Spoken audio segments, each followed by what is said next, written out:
Hope you are all fine, enjoying your holidays.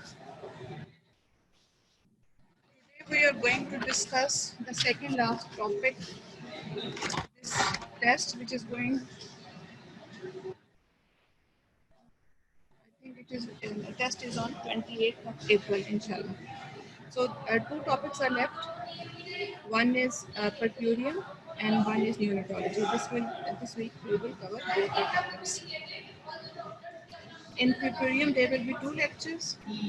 Because it is a long topic, we will discuss first of all normal purpurium, then we will discuss abnormal purpurium, then the psychiatric disorders in purpurium, that is the postnatal depression, and then some aspects of breastfeeding. Although you have discussed, most likely you have discussed in pediatrics, but we will also cover some of the topics. And last is the postnatal contraception.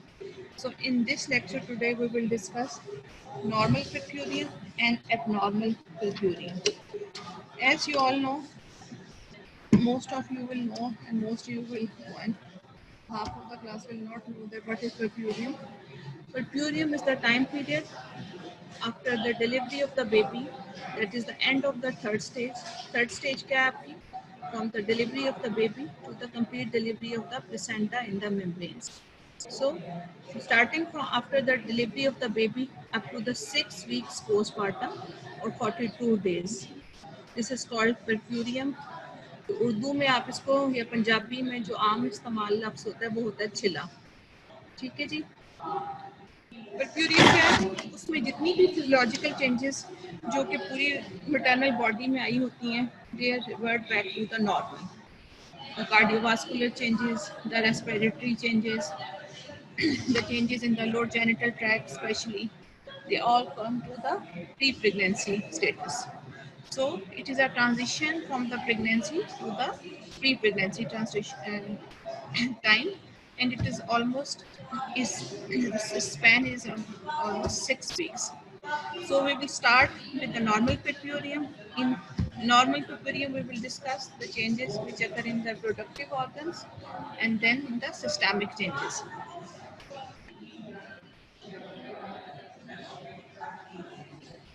So what is normal purpurium? It is the period followed by delivery of the baby and placenta about to the 6 weeks postpartum. By 6 weeks after delivery, most of the changes of pregnancy are resolved and the body has regained the normal pregnancy status. Now we will discuss one by one abdominal wall. Because the baby is lying in the abdomen, in the maternal abdomen, the abdominal wall is stretched. So just after the delivery, it remains soft and poorly toned for many weeks. But then it returns to a non-pregnant state depending greatly on the exercise. जो ख़वातीन after purpurium या at the end of the purpurium after 3 to 4 weeks जो abdominal wall exercise start कर देती हैं, जिनकी diet बेहतर होती है, प्रोटीन हाई प्रोटीन डाइट लेंगी, उनकी जो टोन है वो जल्दी रिगेन हो जाएगी. ठीक है. सेकेंड इसमें जो फैक्टर है वो एब्डोमिनल वॉल की टोन का रिगेन होने का, that is grand मल्टीपैरिटी.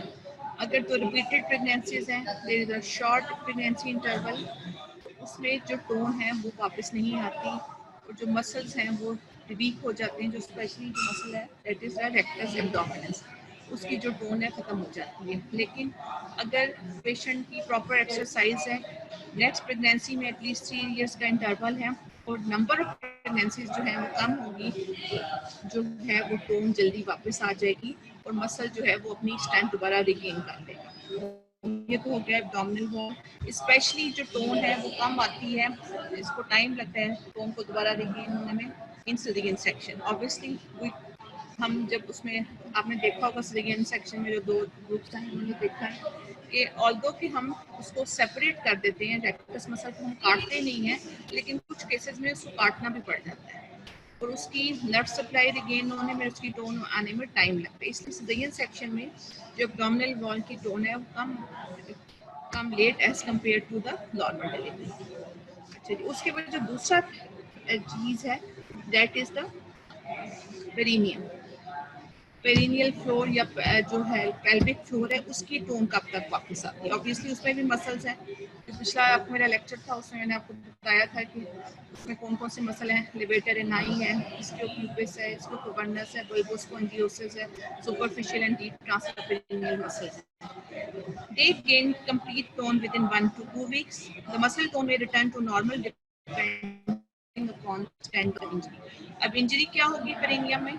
Either iatrogenic, that is episiotomy, or third, second, third or fourth degree perineal tears. Obviously, अगर तो एपिजोटमी दी हुई है और अगर पेरिनियल टीयर्स हैं थर्ड और फोर्थ डिग्री, तो टोन रिगेन होने में टाइम लगेगा। Then is the third reproductive organ, that is the uterus. Uterus obviously main organ है जो कि बेबी को होल्ड करती है, और इट जो वेट है वो प्री प्रेगनेंसी जो होता है वेट 100 ग्राम होता है, and it increases up to 1000 gram 1 kg. So the endometrial lining rapidly regenerates. पहले तो एंडोमेट्रियल लाइनिंग आपकी शेड होती है और उसके बाद वो रीजनरेट करती है। तो यूट्रस का साइज जो है just after delivery at the level of the umbilicus होता है, 2 centimeter below the 2 centimeter below the umbilicus, yeah, at the level of the umbilicus. After 2 weeks, it is midway between the umbilicus, and after 4 weeks, the uterus becomes the pelvic organ. ये picture आप देख सकते हैं, इसमें day by day जो है वो uterine involution हो रही है। जो आप फर्स्ट देख लो कि आफ्टर 24 आवर्स के वक्त it is at the level of umbilicus, फिर 4th डे पे वो 7th डे पे सेंटर में आ गई है, then it become again the pelvic organ. तो सब ऑर्गेनाइजेशन ऑफ द यूट्रस है वो भी जाहिर करती है कि it is a normal pituitary. अच्छा जी, उसके बाद जो नेक्स्ट है that is other reproductive organ, cervix. Cervix में क्या चेंजेस आती हैं? जो प्राइमरी ग्रेविटा का सर्विक्स होता है वो लॉन्ग ट्यूबुलर फॉर्म होता है because there is most elastic fibres in the cervix and it is closed. After the normal vaginal delivery, because cervix ने स्ट्रेच होना है up to the 10 centimetre dilate होना है, it lose its elasticity and regain firmness and it become closed by the end of the second week. Second week पे आके cervix close हो जाता है, लेकिन सेकेंड वीक्स में कौन सा सर्विक्स क्लोज होता है? उसका इंटरनल ऑस क्लोज होता है, not the external os. Multipara में हमेशा एक्सटर्नल ऑस ओपन रहेगा आफ्टर द वजाइनल डिलीवरी। अगर सिजेरियन सेक्शन हुए हुए प्रीवियस 3 है, प्रीवियस 4 है, पैरा 3 पैरा 4 है, तो internal external os both are close. But in the woman who has delivered vaginally, the cervix after one delivery, जो है external os become patulous and it do not close completely. Same changes appear in the vagina by 3 weeks. Increased vascularity and edema at the end of the purpura, which shrinks to normal pregnant state. ठीक है जी, तो ये जो normal जो सारी जो हाइपरवास्कुलैरिटी होती है और एडिमा हुआ होता है रिप्रोडक्टिव ऑर्गन्स का आफ्टर द डिलीवरी और after in the third trimester, slowly steadily it becomes normal again. Ovaries में क्या आती हैं चेंजेस? ओवरीज में जो ओवुलेशन स्टार्ट होती है, अगर तो पेशेंट कोई कॉन्ट्रासेप्शन प्रैक्टिस नहीं कर रही है, she is not breast feeding, then the ovulation can occur at 27 days after delivery.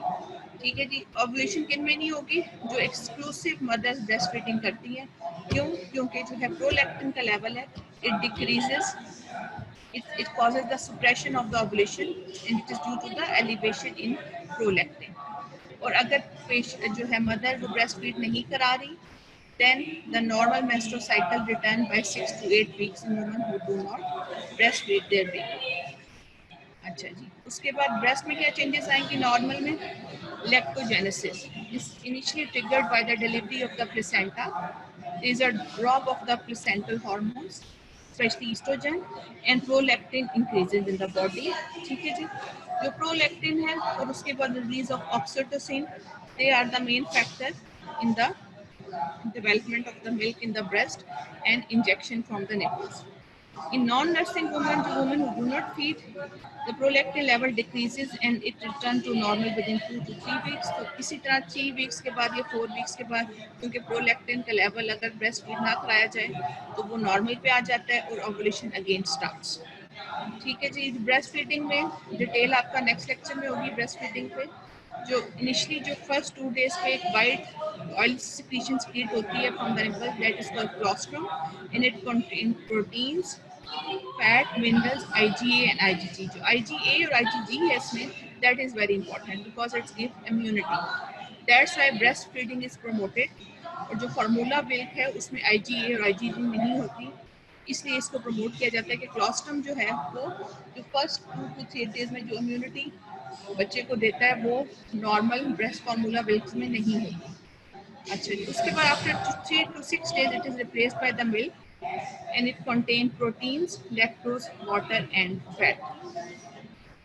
ये तो है जी लोकल रिप्रोडक्टिव जो है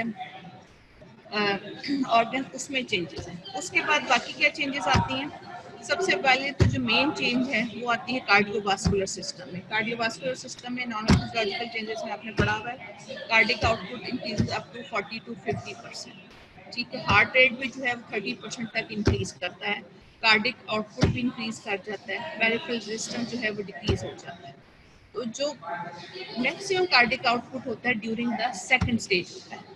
सेकंड स्टेज के बाद जब यूट्रस कॉन्टैक्ट करती है तो with every uterine contraction 500 ml of blood that is circulating in the uterus is going back to the systemic circulation. So that is the high time when the patient can go into failure if she has a pre-existing cardiac disease. ठीक है जी, तो ये सबसे ज़्यादा खतरनाक time है जिसमें कि पेशेंट कार्डिक फेलियर में जा सकती है। उसके बाद it becomes cardiac output increases immediately after delivery, slowly declines and reaches normal 2 to 6 weeks, and blood volume return to non-pregnant level by the 10th day of the perfusion. ठीक है, blood volume patient को पहले edema हुआ होता है, फिर Aahista Aahista through urine जो है सारा फ्लूइड एक्सक्रीट हो जाता है और जो वो एडीमा जो है वो रिलीव हो जाता है। इसी तरह haematological changes, haemoglobin and haematocrit increases after delivery, coagulation factors. पता है आप लोगों को कि प्रेगनेंसी है that is a procoagulant state because the body has to prepare the uterus for the vaginal delivery. और उसके बाद जब प्लेसेंटा सेपरेट होता है तो एक बड़ा एरिया है जहाँ से ब्लीडिंग हो सकती है, इसलिए कोएगुलेशन फैक्टर जो हैं वो ज़्यादा बॉडी में प्रोड्यूस होते हैं during pregnancy. Is a procoagulant state and the coagulation factors remain elevated in early pregnancy and it becomes normal 8 to 12 weeks return to non-pregnant level. That's why this is the high time when the patient can develop thromboembolism. इसलिए early mobilization is very important, especially after cesarean section, क्योंकि इसमें प्रोएगुलेंट factor ज़्यादा है। मरीज अगर लेटी रहेगी, पानी ज़्यादा नहीं पिएगी तो उसका ज़्यादा चांस है कि she will develop PT in thromboembolism. ठीक है जी, अब एक टर्म जो है वो आ जाती है that is lochia. What is lochia? Lochia क्या है? It is a vaginal discharge along with decidua, clots and membranes after delivery of the placenta during pregnancy. Lochia जो है it is a vaginal discharge। ठीक है जी, initially it is contains blood. क्यों? क्योंकि जो प्लेसेंटा का जो एरिया है वो जब सेपरेट हुआ, एक लार्ज एरिया यूनिट हुआ है, तो वहाँ से जो है वो सारा ऑटोलाइज होता है, डिसिडवा जो है वो सारा शेड ऑफ होगा और वो एक्सक्रीट होगा थ्रू वजाइना। ठीक है, तो उसको हम कहते हैं लोकिया। कहाँ से आते हैं? Originates from the body of the uterus, cervix and vagina. जो वजाइनल एपिथेलियम है, सर्वाइकल एपिथेलियम और मेनली जो है वो एंडोमेट्रियम जो शेड हो रहा है, उसकी जो सुपरफिशियल और मीडियन लेयर है वो शेड हो रही है, तो वहाँ से जो सारा टिश्यू आ रहा है दैट इज कॉल्ड लोकिया। ठीक है जी, lochia discharge continues for 2 to 6 weeks after delivery. और अगर उसके अंदर फाउल स्मेलिंग आनी शुरू हो जाती है या उसमें साइंस ऑफ इन्फेक्शन आ जाते हैं तो इसका मतलब है कि patient has either develop endometritis, it's inflammation of the endometrium, और it can be due to some retained products of conception. अगर प्लेसेंटा प्रॉपरली रिमूव नहीं हुआ, कुछ पीस अंदर रह गया है, कोई सेंचुरेट लोब थी, कोई एक्स्ट्रा लोब थी, तो वो फर्दर उसमें क्यों? क्योंकि जब ड्यूरिंग पेक्यूरियम जो जेनिटल ट्रैक का जो फ्लोरा है वो चेंज हुआ होता है और it is high time when ascending infections can occur. ठीक है जी, और it can lead to endometritis, salpingitis and even oophoritis and pelvic abscess. अगर प्रॉपर जो है कंडीशंस के अंदर डिलीवरी ना हुई हो या प्रॉपर पेशेंट को आपने एंटीबायोटिक कवर नहीं दिया। ठीक है जी। तो ये है lochia, that is very important, उसी से आप डायग्नोज कर सकते हैं। लोकिया की 3 स्टेजेस हैं जो आपकी बुक में भी बताई गई हैं, that is lochia rubra, lochia सेरोजा एंड लोकिया एल्बा। की क्या है, इसमें डिफरेंट टाइम है और डिफरेंट उनके कलर्स हैं। Lochia rubra is red in colour, क्यों? Because it's contain mainly blood, leukocyte, decidua and mucus and it is duration is 1 to 4 days.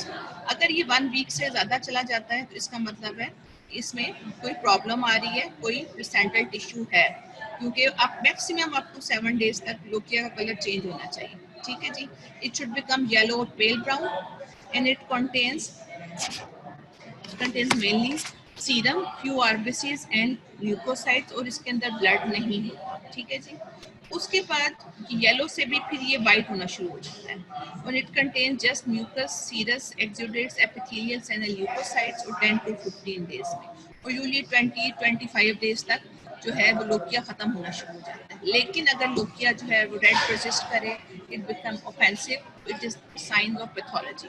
Persistent lochia rubra causes secondary PPH due to retained placental tissue and membranes. ये retain placental tissue भी हो सकते हैं और endometritis भी हो सकता है। Offensive lochia puerperal sepsis due to E coli, जब इसमें एंडोमेट्रियम की इन्फेक्शन हो जाती है, the term is called puerperal sepsis due to E coli. Then scanty serious lochia sphere streptococcal infection को इंडिकेट करते हैं। और अगर लोकिया प्रोड्यूस ना हो, इसका मतलब है कि there is obstruction at the internal walls, कोई ऑब्स्ट्रक्शन है, तो वही लोकिया जो है वो यूट्रस में कलेक्ट होता रह जाएगा और वहाँ पे मेट्रोमेट्रा और लेटर ऑन पायोमेट्रा बन जाएगा, यानी कि यूट्रस के अंदर जो है वो सारा जो ब्लड है वो कलेक्ट होता जाएगा। तो लोकिया का जो एग्जामिनेशन है, it will help you to diagnose the condition. अगर वो असली पेशेंट को आप बताते हैं कि उसका कलर आपने देखना है, स्मेल देखनी है, अगर वो ऑफेंसिव स्मेल आनी शुरू होगी तो इसका मतलब है कोई ना कोई अंडरलाइन प्रॉब्लम चल रही है। Now we will discuss abnormal pituitary. ठीक है जी। एबनॉर्मल पिट्यूटरियम क्या है? सबसे पहले तो इसमें आ जाता है सेकेंडरी पोस्टमार्टम हेमरेज। एक तो है इमीडिएट पोस्टमार्टम हेमरेज है जिसको हम प्राइमरी पीपीएच कहते हैं विद इन द 24 आवर्स। ठीक है जी। अच्छा, उसके बाद आ जाता है पिट्यूटरियम में, और ऑब्वियसली ज़ाहिर पेशेंट आपके पास होता है विद इन 24 आवर्स, और वो आप उसको आप ये कर सकते हैं इमीडिएटली। आपको पता होगा कि ज़ाहिर या इमीडिएट हो जाएगा, ये दिन 24 आवर्स आ जाएगा, that is the primary PPH. Secondary PPH जो है वो कब होता है? After 24 hours to 6 weeks postpartum. किसी भी वक्त पीपीएच हो सकता है, mainly it is due to infection. Infection जो है वो मेन जो है उससे कहते हैं उसकी कॉज है, इसलिए उसकी सिवियरिटी पीपीएच की इतनी ज़्यादा नहीं होती as compare to primary PPH. लेकिन अगर ऑलरेडी पेशेंट जो है इम्यूनो कॉम्प्रोमाइज्ड है और इसके अलावा एनीमिक है, तो सेकेंडरी जो पीपीएच है it can be also life threatening. ठीक है जी। उसके बाद और क्या हो सकता है एबनॉर्मल पिट्यूटरियम में? पेप्यूरल सेप्सिस एंड फीवर। अभी जो पेप्यूरल सेप्सिस है इसकी कई कॉजेज हैं। पेप्यूरल सेप्सिस का ये मतलब सिर्फ ये नहीं होता कि ये it is a lower genital tract infection, ये it is infection of the vagina, cervix, endometritis, salpingitis, oophorytis. It can be due to any cause. Any fever within the after 6 weeks of delivery is called puerperal sepsis. ठीक है। अब sepsis की जो cause है वो doctor ने rule out करनी है। मरीज तो आपके पास आ जाएगा और ऑब्वियसली अगर उसको चाहे चेस्ट इन्फेक्शन है, चाहे उसको मेस्टाइटिस है, वुंड इन्फेक्शन है, यूटीआई आना उसने अपने जो पोस्टनेटल वार्ड में है। It can the causes can be endometritis, it can B wound infection, rain section हुआ है, एपिजोटमी इन्फेक्ट हो सकती है। ठीक है। अगर कोई टीयर्स थे 3rd डिग्री 4th ईयर, वो भी इन्फेक्ट हो सकते हैं। मेस्टाइटिस हो सकता है, ब्रेस्ट एब्सेस बन सकता है, यूटीआई हो सकती है, मेनिंजाइटिस हो सकता है, निमोनिया हो सकता है, सेप्टिक पेल्विक थ्रोम्बोफ्लेबाइटिस हो सकता है। So there are multiple disorders which can be the cause of P sepsis. ठीक है जी। उसके बाद है एंडोक्राइन डिसऑर्डर्स। क्या क्या हो सकते हैं वो हमने मेडिकल डिसऑर्डर्स में आपसे डिस्कस कर लिए हैं। That is can be postpartum thyroiditis, postpartum grave disease, specially जो थायराइड पेशेंट उनका जो है उनका लेवल जो है वो ड्यूरिंग आफ्टर प्रेगनेंसी अनबैलेंस हो सकते हैं एंड दे नीड्स मॉनिटरिंग। और then Sheehan syndrome. Sheehan syndrome क्या है? इट्स अ जब सेकेंडरी पीपीएच होता है, प्राइमरी पीपीएच, तो पिट्यूटरी नेक्रोसिस हो जाता है, तो पैन हाइपोपिट्यूटिज्म हो जाता है, that is the Sheehan syndrome. ठीक है जी। उसके बाद आ जाते हैं psychiatric disorders of the puerperium, that are postpartum blues, postpartum psychosis and postpartum depression, and another जो है वो factor that is involution of the uterus. uterus जो है वो अपने normal size पे नहीं जाती, ठीक है जी, that is the uterine involution। तो हम वन बाय वन इसको डिस्कस करेंगे। अच्छा जी, तो सीक्वेंस ऑफ इवेंट्स क्या है इन एबनॉर्मल पिट्यूरियम, कौन सी जो है सिम्टम्स का जो है वो प्रेजेंट करता है। अगर तो सेकंड या थर्ड डे पे ही पेशेंट को फीवर होना शुरू हो गया है, ठीक है, पेशेंट सेप्टिक हो रही है, तो that most likely causes second endometritis. अगर फोर्थ या फिफ्थ डे पे पेशेंट आ रही है with fever, infection, sinus symptoms, fever हो रहा है, टैकीकार्डिया हो रहा है, that it can be either due to mastitis or wound infection, or after 7 days it can be endophilipitis, लेकिन it's not a hard and fast rule। endometritis जो है due to retained products of conception, it can also present between 7 to, ठीक है, आया हुआ है, and any temperature rise above 38 degree on any of the first 10 days after delivery, usually within the 24 hours जो fever होता है that is reactionary होता है, ठीक है जी, after the labor, इसलिए उसको हम इतना इम्पोर्टेंस नहीं देते, यूजली ऑब्जर्व करते हैं। लेकिन अगर 24 आवर्स के बाद भी पेशेंट जो है फीवरिश है और वो 10 डेज तक जो है 10 डेज तक पेशेंट को रहता है, 10 to 14 डेज तक, that will become into sepsis. DT, endometritis, wounded chest infection, mastitis, UTI, thrombophlebitis और any general cause। टाइफाइड भी हो सकता है, ज़्यादा पेशेंट को meningitis कोई भी causes। अच्छा जी, अब इसमें क्या क्या साइन एंड सिम्टम्स होते हैं जो कि आपको इंडिकेट करेंगे कि ये कॉज है, ये कॉज है, ये, और it can be a life threatening. ये टेबल आपकी बुक से मैंने लिया हुआ, ठीक है जी। अगर तो sudden and profuse blood loss और परसिस्टेंट ब्लड लॉस है, patient has complained of faintness, shivering, abdominal pain or offensive vaginal, it can be secondary postpartum hemorrhage। Secondary postpartum hemorrhage can either due to be a some small retainment of the small piece of placental tissue, or it can be due to infection of the inflammation of the endometrium, ठीक है जी।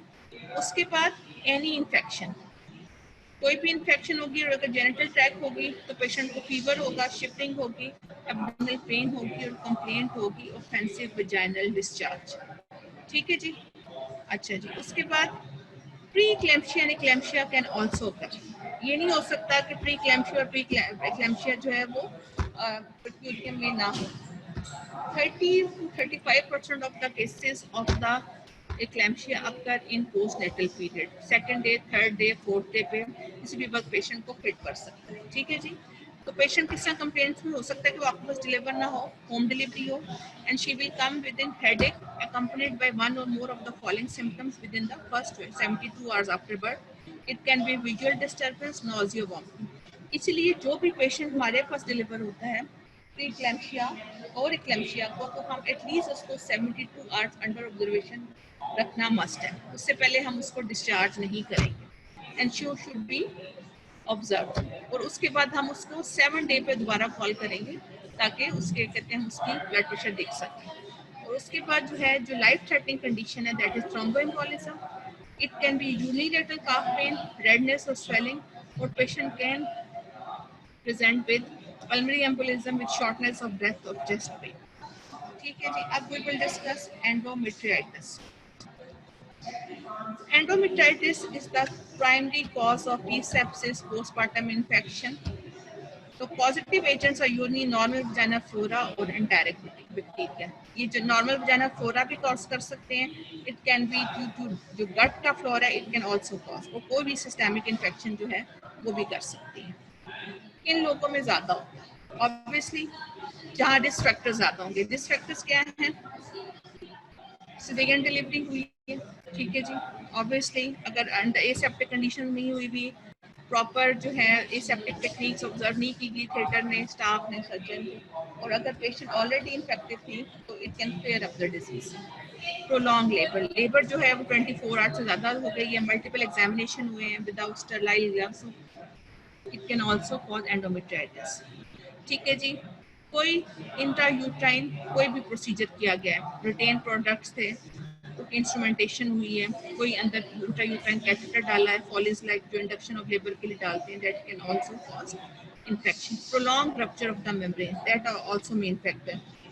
इसलिए हम patient जो हमारे पास आते हैं prom के साथ और अभी लेबर में नहीं होते, तो हम प्रोफिलैक्टिक एंटीबायोटिक पेशेंट को स्टार्ट कर देते हैं, ठीक है, because it is also cause, it can also become cause of the P sepsis. Then multiple vaginal examination, vaginal examination should be perform every 3 to 4 hours. ये नहीं है कि हर 2 घंटे 1 घंटे के बाद आप विजाइनल एग्जामिनेशन करें। इसी तरह जब प्री फ्रॉम होता है तो विजाइनल एग्जामिनेशन आर कॉन्ट्राइंडिकेटेड। आपने सिर्फ पेशेंट के सिम्टम्स देखने विजाइनल एग्जामिनेशन नहीं करते, जितना विजाइनल एग्जामिनेशन करेंगे उतनी आप इन्फेक्शन, असेंडिंग इन्फेक्शन इंड्यूस करेंगे। मल्टीपल प्रेगनेंसी में ज़्यादा चांस होते हैं इन्फेक्शन का, और उसके अलावा मैनुअल रिमूवल ऑफ प्लेसेंटा में, जहाँ आप मैनुअल जो है वो इंटरफेरेंस करेंगे, मैनुअली रिमूव करेंगे प्लेसेंटा को, और स्पेशली अगर आपने एसेप्टिक कंडीशन ऑब्जर्व नहीं की, it can lead to infection. History में क्या होगा, जब भी पेशेंट, मैं दोबारा बता रही हूँ, पी सेप्सिस आएगा तो आपने सिस्टमिक एग्जामिनेशन लाजमी करना है फ्रॉम हेड टू टो। आपने उसकी चेस्ट सिम्टम्स रूल आउट करने हैं, ठीक है, आपने उसकी चेस्ट सुननी है, कोई डिस्निया का सिम्टम्स तो नहीं है, कार्डिक स्टेटस देखना है, जीआईटी के सिम्टम, सीएनएस का मेनिंजाइटिस वाला को रूल आउट करना है। उसके बाद आप लेग्स देखनी है कि कोई डीबीटी का एस्पेक्ट तो नहीं है, ब्रेस्ट एग्जामिनेशन करनी है, मेस्टाइटिस तो नहीं है, ब्रेस्ट एब्सेस तो नहीं है। अगर ये सारी कंडीशन रूल आउट हो जाती हैं, then and patient is giving history of fever, chills, lower abdominal pain, malodorous lochia, increased vaginal bleeding, anorexia and malaise. ठीक है जी। फिजिकल एग्जामिनेशन में क्या आएगा, showing a fever of 38 degrees, tachycardia and fundal tenderness. Laboratory examination जो है आप करोगे, that is CBC, ESR, C reactive protein, blood cultures, urine and microscopic culture of the discharge. Hype general swab भी लेना है, ब्लड कल्चर भिजवाने हैं, CBC, ESR and C reactive protein. इसमें जो है 5F क्या है for the endometritis. First, exclude foul smelling lochia, offensive vaginal bleeding, fever and fundal tenders. यानी कि अगर ये सब चीज़ें 5F नहीं है, इसका मतलब है कि पेशेंट को एंडोमेट्राइटिस तो नहीं है। It can be due to other cause. जो फीवर अगर पेशेंट को हो रहा है और ये सारी चीज़ें नहीं है, तो it can be due to other cause. इसलिए आपने ये 5 रूल्स आउट कर दिया। उसके बाद आपने ट्रीटमेंट क्या देना है। ट्रीटमेंट हम यूँ ही देते हैं कि जब हमारे पास पी सेप्सिस का पेशेंट आएगा तो सबसे पहले हिस्ट्री में क्या आपने पूछना है, डिलीवरी किधर हुई थी, अगर तो हॉस्पिटल डिलीवरी नहीं हुई, होम डिलीवरी हुई है, उसमें ड्यूरेशन ऑफ द लेबर पूछनी है, ठीक है। उसके बाद आपने पूछना है कि कोई इंस्ट्रूमेंटेशन तो नहीं हुई, एपिजोटमी तो नहीं दी गई, वैजाइनल टीयर्स तो नहीं आए, ठीक है। उसके बाद पेशेंट की जो है, उसके अलावा और कोई प्रेसिपिटेटिंग फैक्टर्स बिफोर जो है लेबर पेशेंट एनीमिक तो नहीं थी, और कोई उसको प्रोलॉन्ग रप्चर ऑफ मेम्ब्रेन्स की हिस्ट्री तो नहीं थी। ये सारे फैक्टर्स आपने रूल आउट करने। एग्जामिनेशन, जनरल फिजिकल एग्जामिनेशन में temperature, BP, pulse, respiratory rate, systemic review, CNS, respiratory, cardiac, legs आपने देखनी है। उसके बाद आप आ जाते हो उसके ऊपर एब्डोमिनल एग्जामिनेशन। एब्डोमिनल एग्जामिनेशन में आपने यूट्राइन का साइज देखने का, यूट्रस इन्वॉल्व हुई कि नहीं। अगर जो यूट्रस है स्टिल जो है 7 डेज के बाद में mid is not present between the umbilicus and the symphysis pubis, it can be cause of the endometritis। Uterine आपने टेंडरनेस भी देखनी और फंडल हाइट भी देखनी, ठीक है जी। उसके बाद आपने इन्वेस्टिगेशन भी भेजनी, और इन्वेस्टिगेशंस के बाद हम ट्रीटमेंट स्टार्ट करते हैं। जो कॉमन रिस्क फैक्टर्स हैं मैं पहले बता दिया है। Underline condition, it can be obesity, diabetes and immunocompromise like HIV. Antenatal factors, risk factors are poliomyelitis, prolonged rupture of membranes, and cervical cerclage for cervical incompetence. Then intrapartum risk factors are prolonged labor, multiple vaginal examinations, instrumental delivery, cesarean section, manual removal of the placenta, and retained products of conception. These are all the risk factors for percurrent lower genital tract infection. Again, revision the symptoms: malaise, headache, fever, rigors, abdominal discomfort, vomiting and diarrhea, offensive lochia, and secondary PPH. These are all the symptoms of percurrent pelvic infection. ठीक है जी. उसके बाद science क्या होंगे? Science क्या होंगे? There will be temperature more than 38 degree, pulse will be more than 100, uterus will be boggy, tender and large. ठीक है जी. यूट्रस की इन्वोल्यूशन नहीं हुई होगी, इट विल बी लार्ज. अगर हो सकता है उसके दो हफ्ते हुए हैं तो uterus is still palpebral eight the level of the umbilicus. उसके बाद वुंड्स आपने जरूर एग्जामिन करने हैं. सिजेरियन सेक्शन हुआ है तो सिजेरियन सेक्शन का वुंड एग्जामिन करें, और उसके बाद पेरिनियल जो एरिया है उसको एग्जामिन आपने प्रॉपरली करना है. उसमें कोई टीयर तो नहीं है, एपिजोड नहीं इन्फेक्टेड तो नहीं होगी, वो सब कुछ देखना है. उसके बाद आता है साइंस ऑफ पेरिटोनिज्म. वो क्या होंगे? पेशेंट को सिम्टम्स तो ये होंगे कि पेशेंट को वॉमिटिंग होंगी, उसका खाना पीने को दिल नहीं कर रहा होगा. ठीक है, वो कहेंगे कि जो मैं खाती हूँ निकल जाता है. उसके अलावा जब आप पीए करेंगे तो there will be abdominal tenderness, generalised abdominal tenderness. और अगर आप उससे कहते हैं उसकी गट साउंड सुने तो gut sound will be either sluggish or it will be absent. That is paralytic ileus. इसका क्या मतलब है? अगर साइन ऑफ पेरिटोनिज्म है, जो इन्फेक्शन है that is reach the pelvic cavity and even the abdominal cavity. अगर तो सिर्फ लो डिस्चार्ज है और लोअर एब्डोमिनल टेंडरनेस है, इसका मतलब है कि अब it is confined to the pelvis. लेकिन अगर वो पेरिटोनियल कैविटी तक चली गई है देन जो है उसके जीआईटी के सिम्टम्स अपीयर होना शुरू हो जाएंगे. उसके बाद आ जाता है जब pelvic examination करेंगे, there will be tenderness in both the adnexa, that is parametritis. There will be salpingitis, mucoritis. ठीक है जी. और bockiness in the pelvis. और अगर इन्फेक्शन ज़्यादा है, उसकी severity ज़्यादा है, तो it can even lead to abscess formation, collection of the pus. So these are the signs of percurrent pelvic infection. It can be from mild to severe infection. ठीक है. ये इसमें ये नहीं है कि mild भी हो सकती है और मॉडरेट भी हो सकती है और सीवियर भी हो सकती है, जिसमें पूरा पेरिटोनिज्म के साइन एंड सिम्टम्स डेवलप हो जाएंगे. अच्छा, ऑर्गेनिज्म कौन कौन से हैं? Is a list of organism given in your book that is aerobes, anaerobes and miscellaneous. Aerobes में क्या क्या आ जाता है? Gram positive, beta haemolytic streptococcus A B D, staphylococcus epidermis and staph aureus, Enterococci, Streptococcus faecalis. Then gram negative में क्या आ जाएगा? E. coli, Haemophilus influenza, Klebsiella, Pseudomonas, Proteus and Gardnerella vaginalis. ठीक है जी, जो कि उसमें होता है Cryptial vaginosis.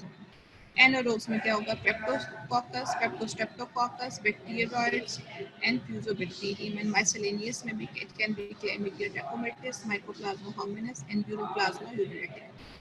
ये जो सारे हैं organism that can cause puerperal infection. अच्छा जी. इन्वेस्टिगेशंस क्या करानी है? क्योंकि ये जो आपका क्वेश्चन है ना पी सेप्सिस का, ये तो यूनिवर्सिटी क्वेश्चन है कि पी सेप्सिस का पेशेंट आ गया, आपने एग्जामिनेशन करने से करना है, आपने इन्वेस्टिगेशंस क्या करानी है. तो इन्वेस्टिगेशंस जो हैं दे शुड बी टारगेटेड. आपको पता होना चाहिए कि इन्वेस्टिगेशन कौन सी इन्वेस्टिगेशन आप किस लिए करा रहे हैं. सबसे पहले आ जाता है फुल ब्लड काउंट. ऑब्वियसली हमने एनीमिया देखेंगे क्योंकि एनीमिक पेशेंट जो है that is more prone to be puerperal infection. Leucocytosis देखेंगे एंड थ्रोम्बोसाइटोपिनिया. ठीक है जी. उसके बाद RFTs, urea and electrolytes, fluid and electrolyte imbalance देखेंगे. पेशेंट हाइपोशॉक में तो नहीं है, उसका रीनल फंक्शन जो है वो एंड ऑर्गन डैमेज तो नहीं हो रहा. ठीक है. उसके बाद कल्चर भिजवाने. कल्चर किस किस का भिजवाना है? Blood culture, high vaginal swab भिजवाएंगे. ठीक है जी. और तीसरा जो है अगर सिजेरियन सेक्शन है, ये एपिजोटमी है, तो वहाँ से जो वूंड का है, इन्फेक्टेड वूंड है, उसका भी कल्चर हम भिजवाएंगे. कल्चर की report comes from 7 to 10 days. उसके बाद pelvic ultrasound should be done and it will tell you about any retained products of conception और पेल्विक एब्सेस. कोई प्लेसेंटा का पार्ट तो नहीं रह गया, वो आपको अल्ट्रासाउंड वाले बता देंगे. अंदर फ्लूइड तो नहीं है या जो है प्लेसेंटल पीसेस तो नहीं है. उसके बाद क्लॉटिंग स्प्लीन वेरी इंपॉर्टेंट. ये क्यों ज़रूरी है? क्योंकि जो अगर सीवियर केसेस हैं तो patient can go into sepsis, can also lead to DIC. DIC कैसे होता है? जब उसमें प्रोएक्टिव और जो है सारी एजेंट रिलीज हो रहे होते हैं इन्फेक्शन की वजह से, तो वो जो क्लॉटिंग कास्केड है, जो इंटरनल जो उसका है मैकेनिज्म क्लॉटिंग का, वो एक्टिवेट हो जाता है और जो क्लॉटिंग फैक्टर्स हैं वो यूज हो जाते हैं. It can lead to DSC. तो DSC sepsis is cause of DSC. इसलिए क्लॉटिंग स्क्रीन जो है that is very important, specially अगर पेशेंट सेप्टिक शॉक में आपके पास आए. उसके बाद blood lactate and arterial blood gases, ये वो दोनों टेस्ट हैं जब पेशेंट सीवियर इन्फेक्शन में जब आता है तो फिर आपने ये भी कराने होते हैं. अब इसमें ये दोनों कंपैरिजन आपकी बुक में किया हुआ है. Clinical feature of sepsis and severe sepsis. एक पेशेंट सेप्सिस के साथ आया है जो कि अभी हाई रिस्क नहीं है, आप उसको एंटीबायोटिक देंगे वो एक रिकवर हो जाए. एक पेशेंट आता है सीवियर सेप्सिस या सेप्टिक शॉक में, उसमें मोर्टेलिटी जो है वो ज़्यादा होगी. सेप्सिस में क्या सिम्टम्स होंगे? New onset of confusion, altered mental state, temperature will be more than 38.3 और less than 36. Heart rate will be more than 90 beats per minute, respiratory rate 20 more than 20 breaths per minute, counted over 60 seconds. Blood glucose more than 7.7 millimole in the absence of known diabetes, and white cell counts are more than 12. इसमें क्या होगा severe sepsis में? जिसका मतलब है कि ये जो पेशेंट है सीवियर सेप्सिस का, दैट नीड्स आईसीयू केयर. इसमें क्या होगा? पेशेंट शॉक में होगा, सेप्टिक शॉक में. Systolic blood pressure will be less than 90 millimeter or more than 40 millimeter fall from the baseline. इसमें इसका मतलब है इसको फ्लूइड रिप्लेसमेंट भी करनी है. ऑक्सीजन सैचुरेशन ड्रॉप हो रही है, less than 90%. Patient oxygen maintain नहीं करी तो patient need supplemental oxygen. Heart rate जो है 130 बीट्स पर मिनट है. सेप्सिस है, हार्ट को ज़्यादा काम करना पड़ रहा है, पेशेंट जो है वो हार्ट फेलियर में भी जा सकते हैं. रेस्पिरेटरी एसिडोसिस शुरू हो रहा है, रेस्पिरेटरी रेट जो है it is more than 25 breaths per minute. ठीक है. And it respond only to voice और पेन, और patient have become unresponsive. Collected जो है इज मोर देन 2 मिली. तो these are the signs of the severe sepsis.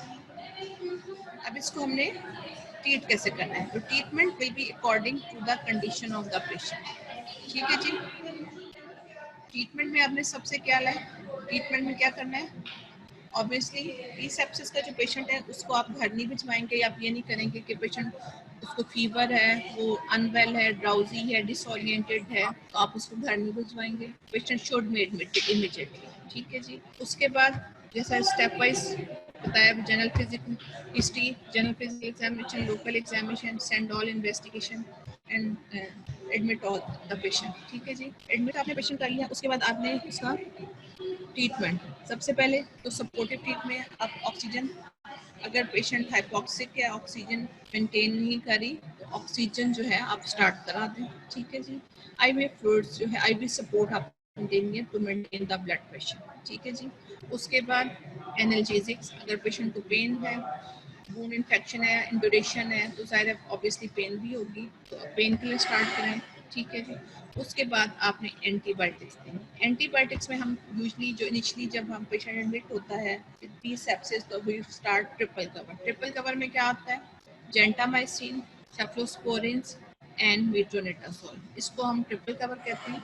ठीक है. मीट्रोनिडाज़ोल जो है वो हम 8 hourly के डोज में देते हैं. Gentamicin can be given BT और 8 hourly, एंड ऑक्सीडिल जो है cephalosporin, it can also be given up to 2 gram BT.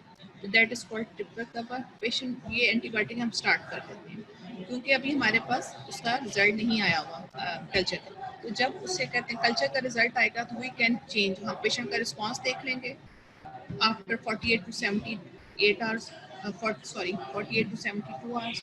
अगर पेशेंट का रिस्पॉन्स जो है वो उसको रिस्पॉन्ड करने लग पड़ी है, ओरिएंटेड हो गई है, ऑक्सीजन सैचुरेशन मेंटेन होनी शुरू हो गई है, और वो उसका जो है टेम्परेचर सेटल हो गया है, तो these antibiotics can be continue for 5 to 7 days. ठीक है जी.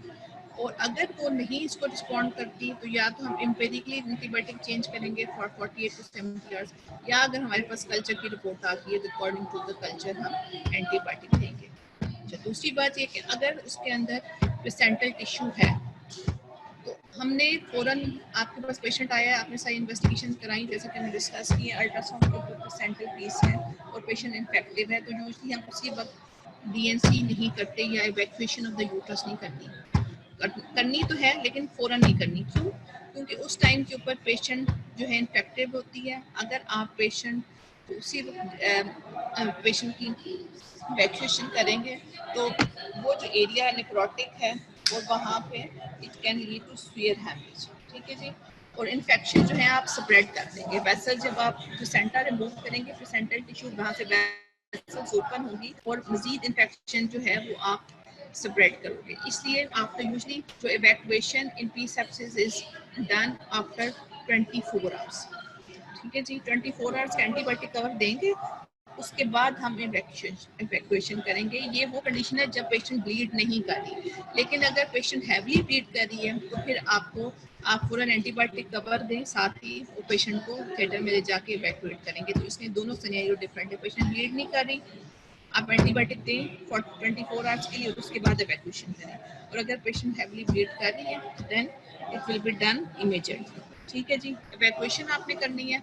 और अगर इस इन्वेस्टिगेशन में कोई पेल्विक एब्सेस है और पेशेंट को कोई पेल्विक कोलेक्शन है और पेशेंट डिटोरिएट कर रही है, even laparotomy have to be done.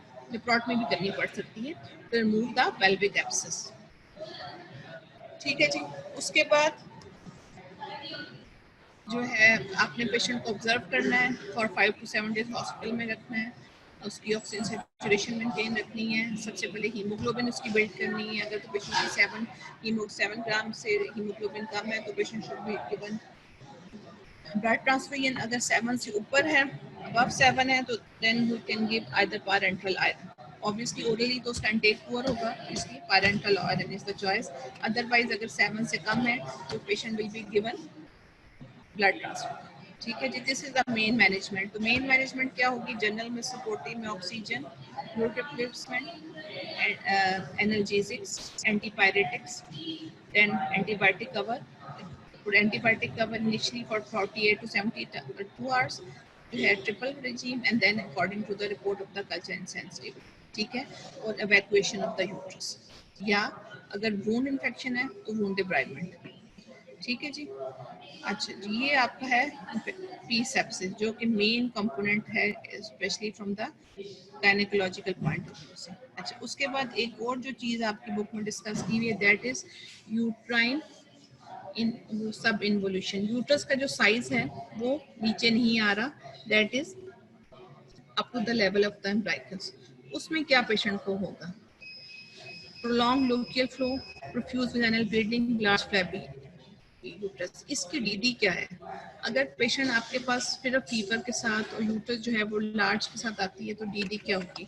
DD में जो आपकी बुक में जो टेबल बना हुआ है उसमें 4 से 5 उन्होंने डीडी लिखी हुई। Artefact, full bladder, loaded rectum, retained products of conception, uterine infection, fibroids, broad ligament, haematoma. इसका ट्रीटमेंट क्या है according to the cause?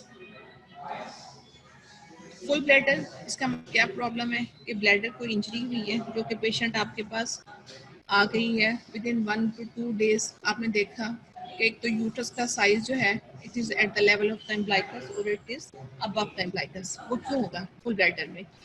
Full bladder क्यों होगा? पेशेंट को एक तो कॉज ये होगी कि ब्लैडर एटोमी हो गई।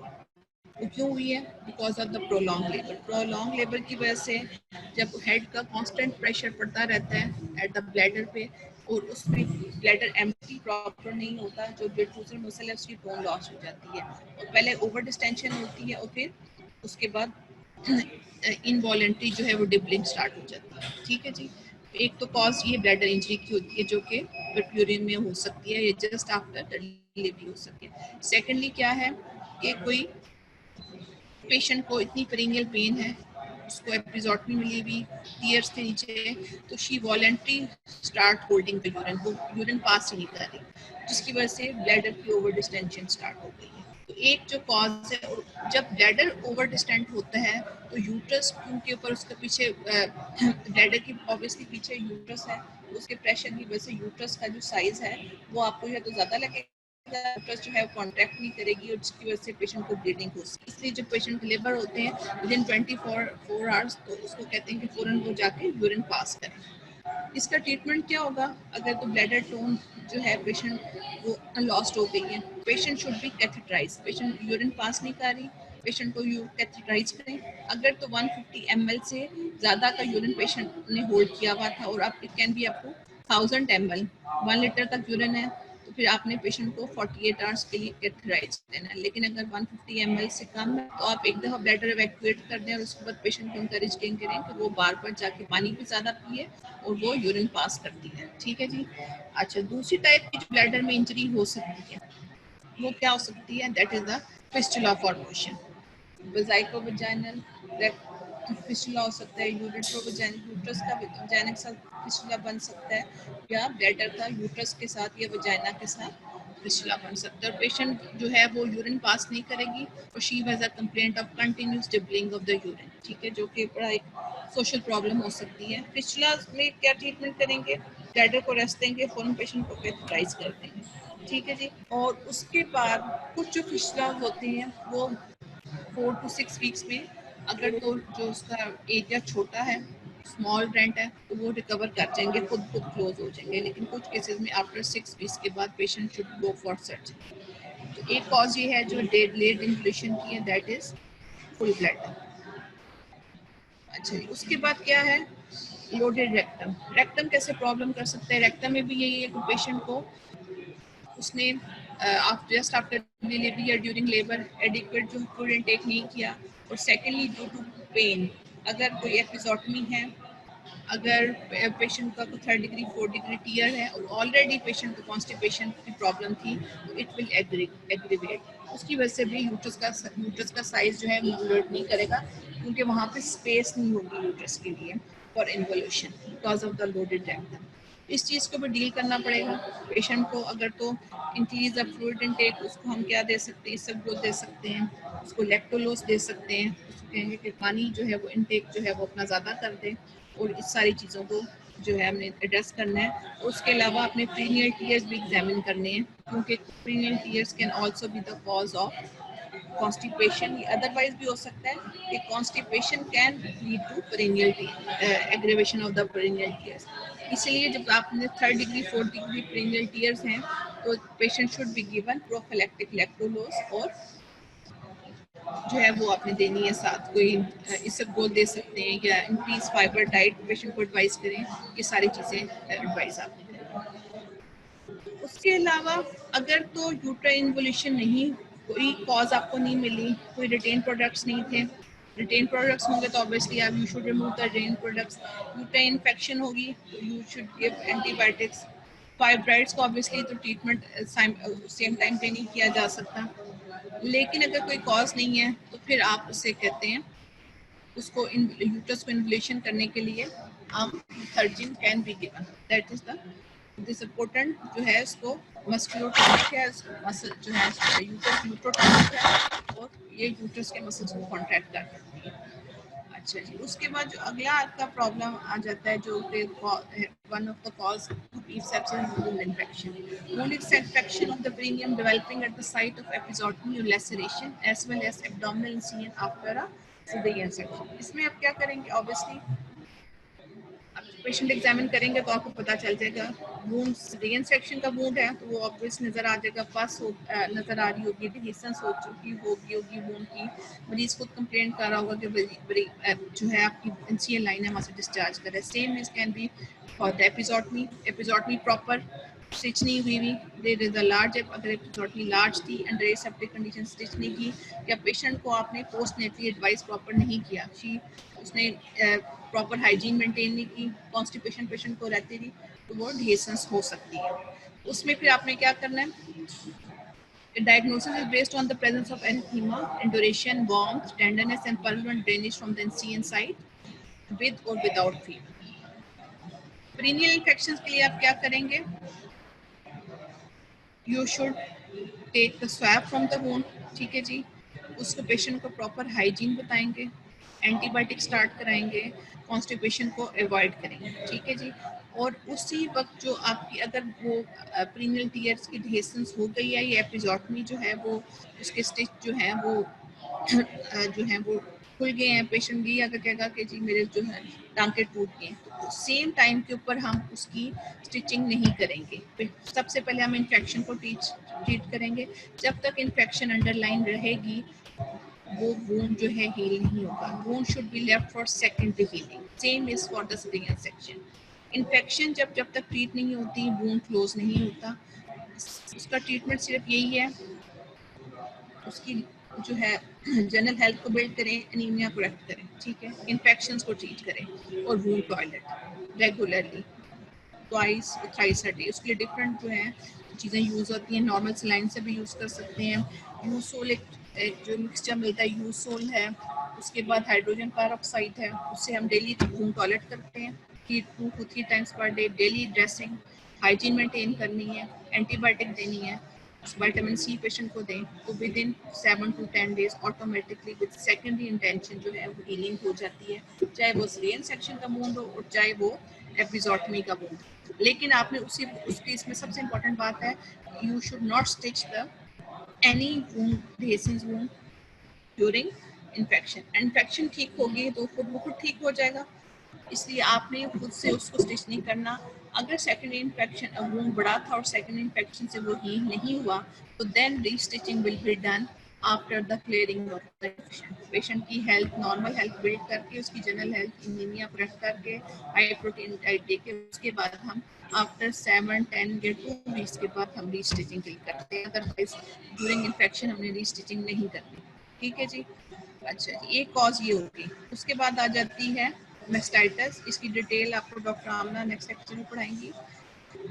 मेस्टाइटिस क्या? It is inflammation of the mammary gland और develops during the first 3 months. इसमें क्या हो सकता है? Milk stasis and crack nipples will contribute to the influx of skin flora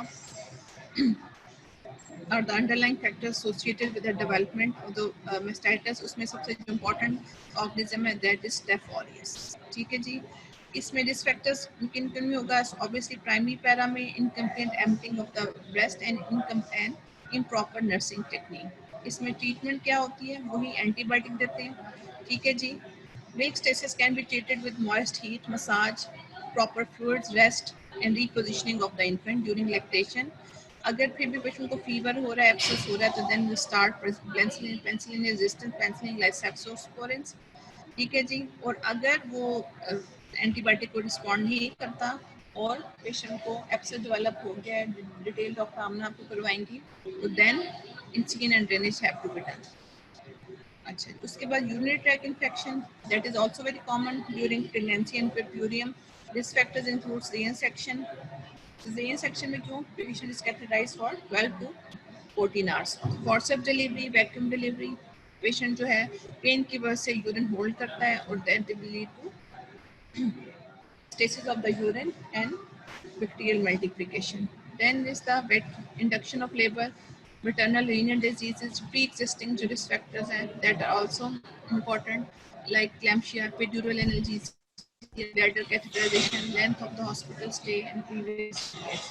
उसमें हिस्ट्री में patient will be give history of frequency urgency dysuria, haematuria, physical examination, there will be febrile patient, suprapubic tenderness, laboratory test में आपको urine में pus cells होंगे, esterase होगा, WBCs होंगे and urine culture and CBC will confirm your diagnosis. So you have to start the empirical treatment before the report of the culture and antibiotics will be continued for 7 to 10 days.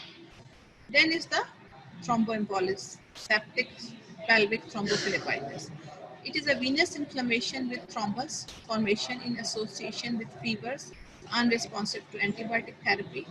Bacterial infection of the endometrium seeds organism into the venous circulation which damages the vascular endothelium and in turn result in thrombus formation. Thrombus acts as a suitable medium for proliferation of anaerobic bacteria. History में क्या होगा? It usually accompanies endometritis. Patient with may describe lower abdominal pain with or without radiation to the flank, groin, or abdomen.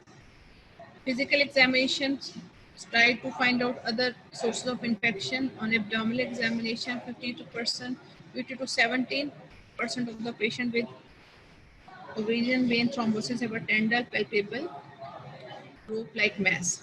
And CT and MRI are the investigation of jobs. इसमें फिर आपने antibiotic भी देनी है और साथ आपने patient को हेपेटाइज भी करना इन टीबीटी। ट्रीटमेंट क्या है? IV heparin for 7 to 10 days and antibiotic therapy is the most commonly with gentamicin and clindamycin. अच्छा जी, अब ये जो है आपका इसमें फिर हुई आपका डीटी आ जाती है, नमोनिया, चेस्ट इन्फेक्शन है, सिम्टम्स क्या है? Cough, burner, sputum, dyspnoea. Investigation sputum microscopy, culture and sensitivity chest X-ray, and management is physiotherapy and antibiotics.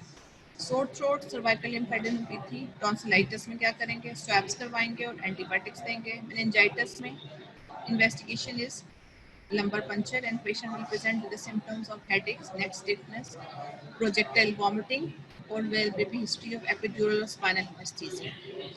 They can also precipitate meningitis if they are not patient is not given epidural under aseptic condition. Spinal anesthesia can also lead to meningitis. So lumbar puncture will be the diagnostic.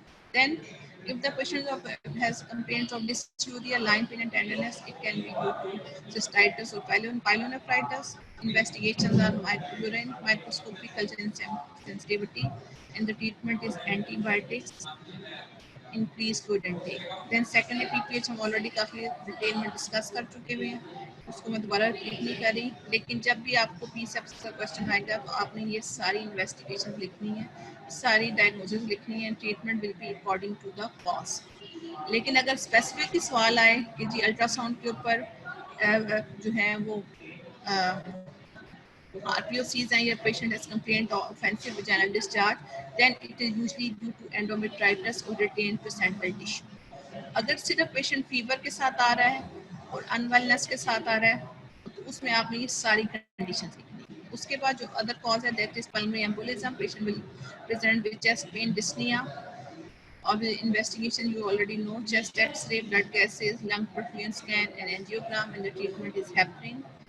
TBT का जो treatment है वो भी heparin है, और अगर thrombophlebitis है तो antibiotics should be added, and then is the mastitis और breast abscess, patient will have painful engorged breast, and clinical examination will include culture sensitivity of the expressed milk, और उसमें ट्रीटमेंट क्या है? अगर माइल्ड है तो एक्सप्रेस मिल्क, स्टार्ट एंटीबायोटिक्स, और अगर there is abscess formation then incision and should be done. ठीक है जी, these are the important causes. उसके बाद एंडोक्राइन में थायराइडाइटिस आ जाती है, थायराइडाइटिस ऑलरेडी आपसे डिस्कस हो चुकी हुई है, ठीक है, in the medical disorders. So it is all I am done with the lecture. It can B, so summary is the of the precurium is of the reproductive tract in the general, और इसकी dt आपको अब तो अच्छी तरह याद हो चुकी होगी, PPH, P sepsis, fever, thrombophlebitis, endocrine disorders, इसमें सारी एब्डोमिनल precurium में आ जाती है। बेसिकली आपको ये स्लाइड याद रखने की जरूरत है, आपको dt होनी चाहिए P sepsis।